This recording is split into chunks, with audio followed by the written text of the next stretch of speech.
The Jets traded former first-round pick Calvin Pryor to the Browns, bringing back former Jet linebacker Demario Davis to Gang Green. Pryor had worn out his welcome due to his reported bad attitude and his $1.6 million salary.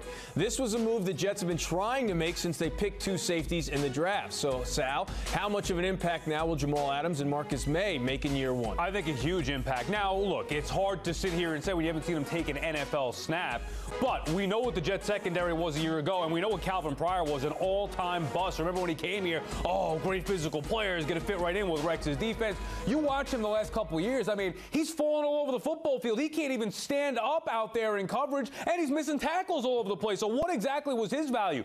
Get him out of there, let the young guys go in there, and I think Todd Bowles has a chance to make an imprint now with two rookies, two guys who clearly have great ability out there. I love the draft picks at the time. I love that they're going to be thrown into the fire here. Let them start, and I think they'll thrive under Todd Bowles in their first year. Yeah, I'm really curious to see Adams because he was so highly touted at draft time, and you know, I mean, the Jets didn't even think that he was going to fall to them, and then they were delighted when he did. And I know that people don't seem to think that safety is like a great pick for your first, you know, your high first-round pick, but the game has changed so much. The pass is such a big deal right now. You need to use so many defensive backs. Why not get a stud even at number 6 there? And this guy, by all accounts, is. So he's the one I really have my eye on. There's been nothing but confusion in that secondary for a couple of years, and the safeties are a big part of it. So, yeah, I mean, throw these guys in there, see what they – you never know till you see them on the field in an NFL game.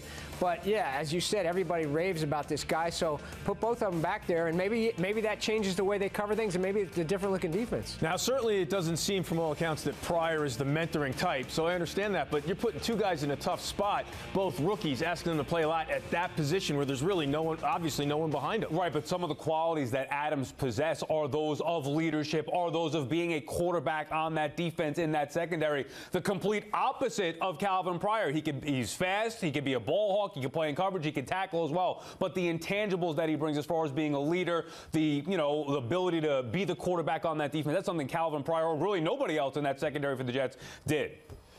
I think this is what everyone said about Pryor a couple of years ago when he was drafted. It was different. He was supposed to be the physical player. Yeah, I'm just having fun with it. No, but he played out of position, though, Seth. Well, and I look, I liked the pick with Pryor at the time. I'd be hypocritical if I say I didn't. I love the idea of having a physical safety. Hitter, yeah. Right, but the stuff you read about Adams, much more complete a player than Calvin Pryor. Clearly, what we saw of Pryor, not even close to anything worth it.